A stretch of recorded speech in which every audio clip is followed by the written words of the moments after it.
Bonjour chers internautes, vous allez le constater, nous sommes au-dessus du montagne. Tout à l'heure, vous allez comprendre pourquoi nous sommes à Saint-Mélima. Alors, nous vous disons bonjour parce qu'on a décidé de faire une balade, faire une promenade particulière dans la région du sud au Cameroun. Notez que nous sommes à 170 km de la capitale politique Yaoundé et que nous sommes dans le département de Ndjaé-Lobo, dans le sud. C'est la ville chef-lieu Saint-Mélima. Alors pourquoi on appelle Saint-Mélima et pourquoi je dis que je suis au-dessus d'une montagne? Vous allez prendre la peine de comprendre parce que vous allez avoir des explications par des personnes adéquates.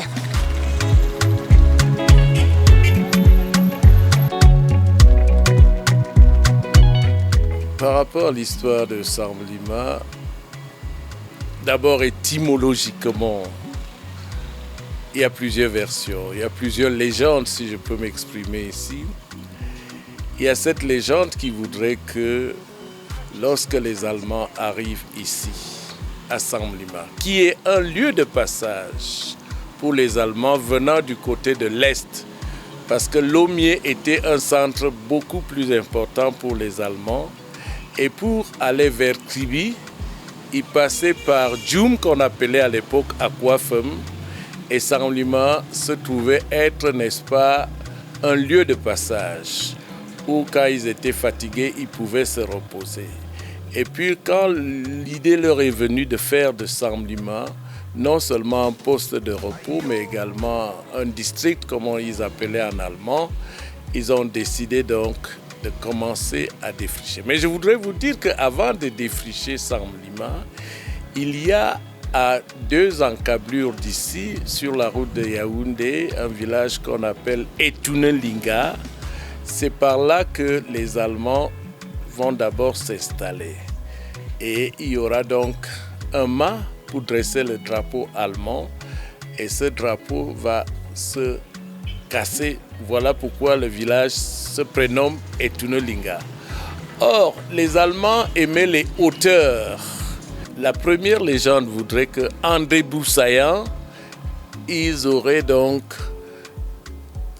Quelqu'un aurait laissé la lime quelque part derrière et en demandant où est la lime à quelqu'un, un des débroussailleurs dira « ça se trouve Ezan Melima », c'est-à-dire au milieu de ces broussailles, de ces défrichages.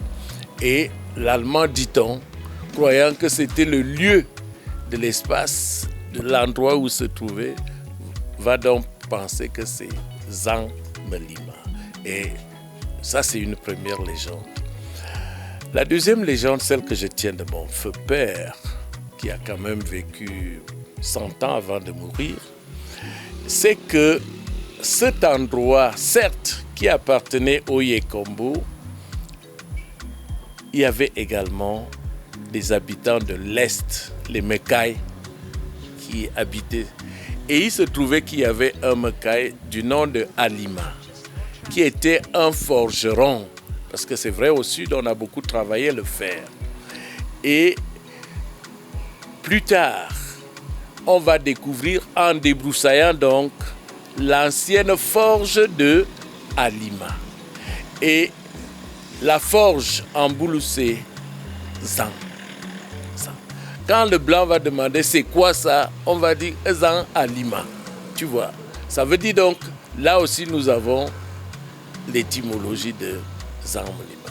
Voilà un peu d'où, d'après les 2 légendes que je connais, d'où viendrait le nom de Saint-Mélima. Évidemment, Saint-Mélima, les Français en ont fait Saint-Mélima, ainsi de suite. Voilà à peu près la légende qui figure autour de la ville de Saint-Mélima concernant le nom. Nous avons continué notre course. Nous sommes allés rencontrer des femmes dans Saint-Mélima, dans le marché, dans les brousses. On a appris à comprendre. Il y a certains qui sont peut-être des intellectuels, mais d'autres sont des femmes qui se battent.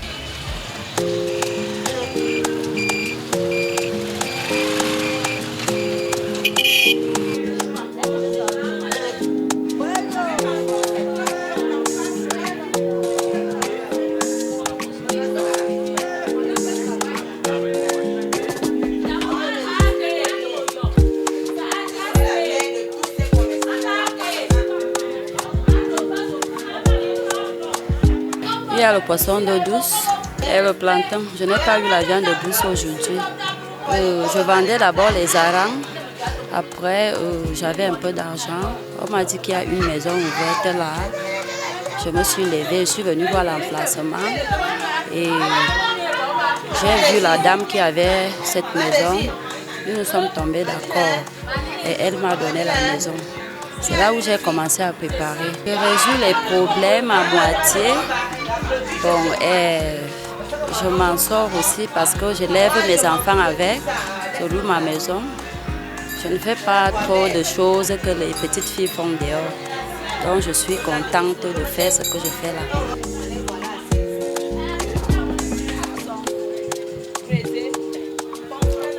Ma journée commence à 7h. 7h30, je suis déjà au marché.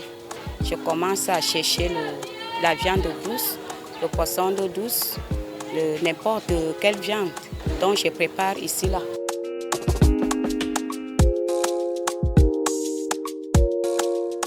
Je suis installée ici là par monsieur le maire qui m'a aidé de construire un petit restaurant pour nourrir ma famille. Je suis mariée, le mère de 6 enfants. Tous les gens viennent ici là. Tous les gens. Je fais le plat du poisson d'eau douce à 1500. Je fais le plat du porc épic à 2000. Même le poisson braisé, je fais à 500. Les clients viennent manger. Je prépare même aussi le pomme sans sel. Je fais les plats à 500. Bon, j'ai commencé ici là par le poisson braisé. Je braisais d'abord mon petit poisson. Après, j'ai eu l'emplacement. J'ai commencé à investir doucement, jusqu'à j'ai eu une petite maison là. Moi, je dis aux femmes là qu'il y a la vie dehors. Les femmes se battent. N'attendez pas vos maris. Ils viennent vous donner de l'argent. Il y a les femmes ici là qui se débattent. Comme moi-même. Comme moi-même, je me bats pour avoir l'argent pour nourrir ma famille.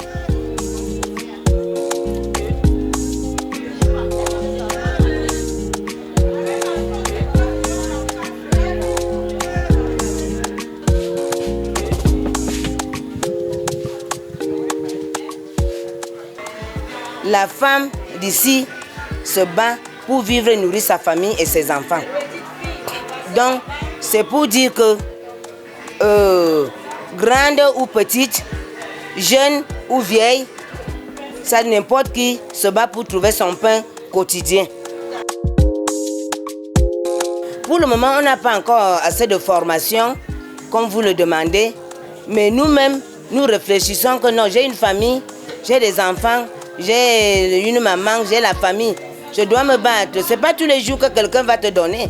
Quelqu'un ne peut pas te donner tous les jours, ton frère ou ta mère ou qui que ce soit. Donc, toi-même, tu dois te lever, réfléchir comme non, mon frère m'a trop donné, ma soeur m'a trop aidé, tel m'a trop fait. Moi-même, je veux chercher de quoi manger. Au niveau du village, les femmes mènent leurs activités. D'autres font des petits commerces, mais au village, surtout sont les champs. Nous parvenons à faire des petites cotisations dans les petites réunions du village. Super, merci beaucoup. Maman? Je me bats tout simplement en faisant mes petites économies. Donc, quand je fais mon petit marché, si j'ai peut-être 1000 francs par jour, j'économise à côté pour pouvoir faire mes petites cotisations et élever mes enfants. Je vends la nourriture. Alors vous êtes une femme très active, hein? Vous êtes une vendeuse de babouches et vous avez pour objectif de devenir restauratrice. Oui. Mais alors dites-moi, qu'est-ce qui vous amène à à penser à la restauration surtout? J'adore beaucoup faire la cuisine et c'est ma passion. Okay. Et vous le faites très très bien, hein? Alors là maintenant, puisque vous êtes vendeuse de babouches, alors ça se passe bien? Oui, très bien. Alors vous faites des recettes par jour que vous vous donnez. Dans combien de temps, par exemple, vous pensez pouvoir atteindre votre objectif en trésorerie? Disons l'année prochaine, si plaît à Dieu. Okay. Ça fait combien de temps que vous êtes en train de le faire? Ça fait pratiquement 3 ans déjà. Ça, c'est un effort de patience, exemple à suivre, mesdames. Merci encore, Vanessa. Merci. Etunelinga, c'est un village cosmopolite qui regorge à son sein tout genre d'ethnie, nous vivons en paix, que ce soit Bamoun, Bamileke, Bamenda. Quand tu arrives ici, on te prend à bras ouverts, comme le chef d'État l'a bien signalé, de vivre ensemble. Nous prenons ça dans Etune Linga. Oui. Nous avons beaucoup de forêts, nous avons des rivières pour la chasse, nous avions des arbres fruitiers. Quand nous vivons de ça, nous faisons des champs.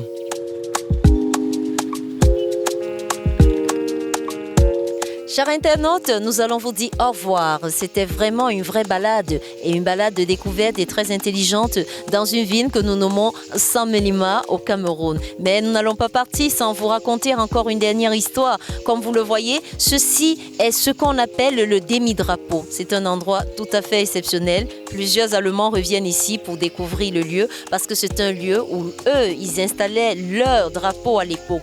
Elles sont politiciennes, chefs d'entreprise, traditionnelles, universitaires, auteurs, artistes.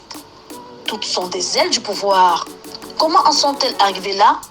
De par nos plateformes, on plonge dans leur parcours, enfance, carrière, ambition, combat.